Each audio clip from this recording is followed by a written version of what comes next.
Welcome back to my channel. This is 코인 노마드. 안녕하세요, 코인 노마드입니다. 지금 비트코인이 계속 하락하고 있는데 어디까지 하락하고 언제 반등할까? 계속 하락만 하지도 않고 계속 상승만 하지도 않기 때문이죠. 비트코인 차트 보면은 27,000불까지 갔던 적이 한 번 있죠. 이렇게 급속도로 하락을 했지만 다시 반등한 후 횡보를 해서 상승 후 하락, 상승 후 하락 하는데, 자, 디센딩 트라이앵글로서 이 추세선 위에 있습니다. 그래서 27,000불에서는 반등할 것으로 보고 있는데, 여기서 반등한 후 29,000불 깨고 나간 다음에 한 번 더 하락을 해서 위로 가는 이런 시나리오를 한번 생각해 볼 수 있습니다. 이렇게 27,000불 깨고 밑으로 내려가서 25,000불까지는 가지 않으리라고 봅니다. 아무리 FOMC에서 하락을 한다 하더라도 일시적으로 하락을 하지만 여기 이 부근에서 더블 바럼을 만들면서 여기서 상승할 것이다. 스텔라 네트워크 XLM이 송금 서비스 머니그램과 협력해서 스테이블 코인 USDC를 사용하는 캐시 프로토콜을 출시한다고 합니다.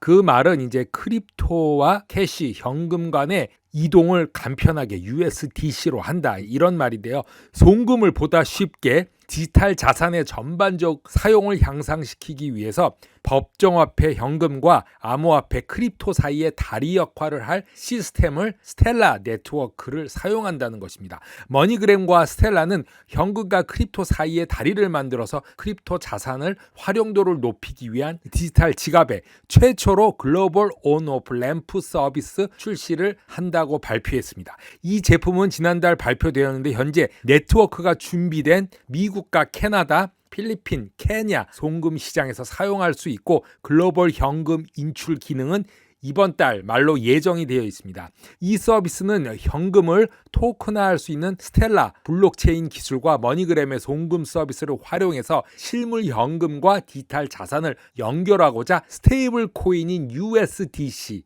US 달러인데 서클 중심으로 한다고 합니다. 이전에 대규모로 수행되지 않았던 방식으로 실물 통화와 디지털 통화 간의 격차를 해소하기 위한 단계로 이 솔루션이 개발됨에 따라 블록체인 기술이 재정적 통합을 더욱 강화하여 현금과 크립토 사이의 유동성을 만들어서 디지털 경제의 혜택을 받을 수 있도록 하는 게 목표라고 합니다. 과거에는 텔라를 이용해서 작은 금액을 보냈지만 이제 좀 더 큰 금액도 보낼 수 있는 XRP, 리플렉과 같은 용도로 이제 사용하게 되는데, 파트너십은 혁신적인 결제 프로세스 서비스를 제공하는 데 중점을 두어서 머니그램과 결제로 세계에서 가장 빠르게 성장하는 달러 디지털 통화인 USDC를 사용해서 실시간으로 이루어진다고 합니다. 효율성을 개선하고 위험을 줄이기 위해서 노력하고 있는데, 머니그램은 처음에 12개월 동안 서비스를 무료로 제공하기로 결정했다고 합니다. 미국과 캐나다에서는 머니그램을 통해서 많이 하고 있습니다. 코인베이스 블로그 게시물에서 최근 암호화폐 시장 침체에도 불구하고 그 어느 때보다 유망해 보이는 이유들을 설명하고 있습니다. 투자자들이 단연간 강세장을 촉박한 동일한 통화 정책이 궁극적으로 다시 하락되어야 한다는 것을 깨달았을 때 크립토와 같은 위험 자산이 절정에 다다랐다고 말을 하면서, 크립토 시장이 연간 최저치로 하락할 위기에 처한 상황이지만 2020년 5월 비트코인을 구입했다면 여전히 200% 이상 상승했고, 변동성에도 인플레이션보다는 훨씬 더 앞서 있다고 강조합니다. 그래프를 보시면은 PC 시대, 인터넷 시대, 그리고 최근에 모바일 시대, 크립토 시대까지 진행 중인데, 급격한 한 시대의 상승 그리고 하락과 또 한 시대의 상승과 하락, 좀 주기가 짧아졌지만 다시 한번 전체 시장이 상승하고 있고, 또 하락이 한다 하더라도 인플레이션 때문에 이 정도 이하까지는 안 오리라 보고 있습니다. 상승 후 하락 수정에도 불구하고 비트코인과 이더리움은 각각 팬데믹 저점에서 500%, 1000% 상승했고, 이제는 크립토가 전체적으로 기술 나스닥과 높은 상관관계가 있음을 부인하기 어렵습니다.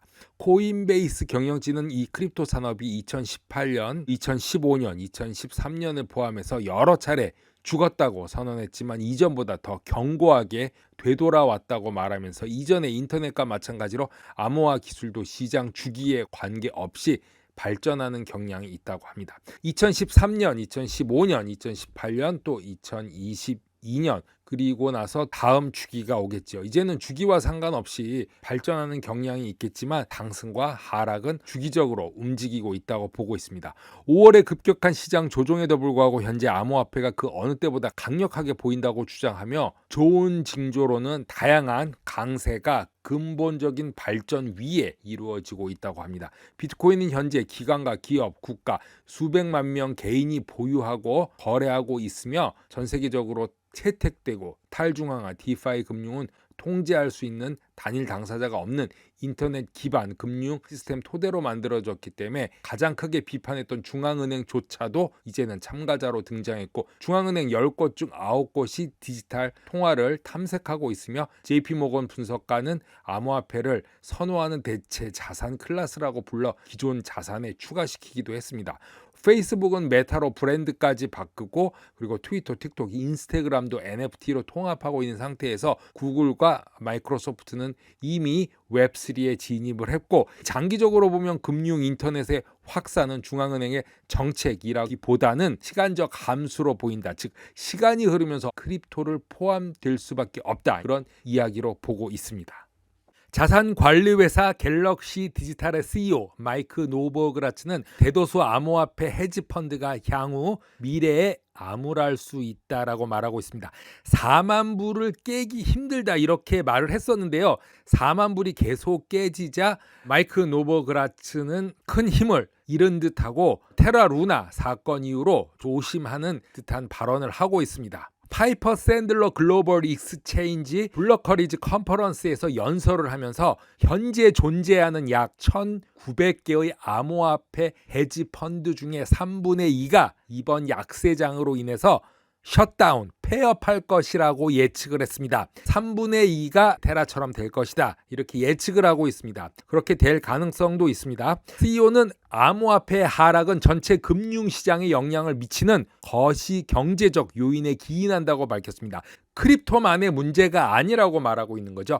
헤지펀드가 물량이 줄면서 구조조정을 해야 하는데 거기에 1순위가 크립토가 된 것이죠. 글로벌 회계 대기업 프라이스워터하우스 쿠퍼스 PwC는 설문조사에서 현재 38%가 크립토 공간에 투자를 하고 있다는 것입니다. 굉장히 많은 거죠. 기존의 레거시가 38%나 투자를 하면서 디지털 자산이 전통적인 헤지펀드의 중요한 요소가 이미 되어 있는데 1년 전에 비해서 21%에서 38%까지 비교하면 80% 이상 수치가 증가한 것입니다. 크립토 성장은 변함이 없다는 것이죠. 크립토가 계속 성장할 것이지만 문제는 헤지펀드 물량이 줄면서 크립토가 1순위로 구조조정이 될 것이다. 이렇게 말을 한 것입니다. 전체가 다 없어진다, 끝난다는 게 아니라 살아남은 것은 다시 올라갈 것이다 라고 말하는 것이죠. 디지털 자산에 투자하는 대부분의 전통적인 헤지펀드들은 여전히 지속적인 투자를 하고 있고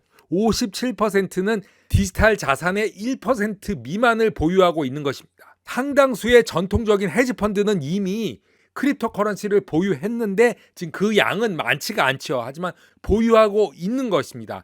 이러한 펀드의 20%가 디지털 자산의 5%에서 50%를 차지한다는 점은 주목할 만하다.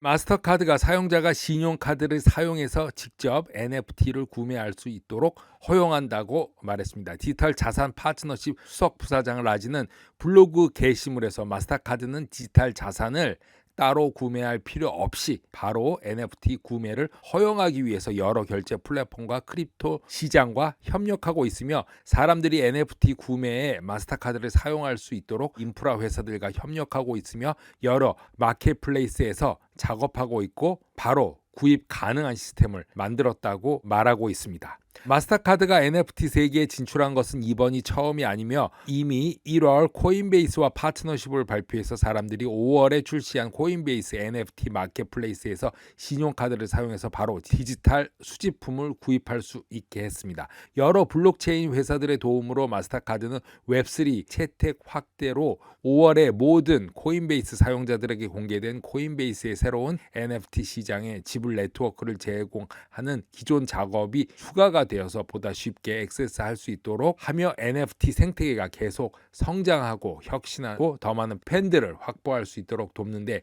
마스터카드가 있다고 밝혔습니다. 코인 노마드 오늘은 여기까지 하겠습니다. 감사합니다.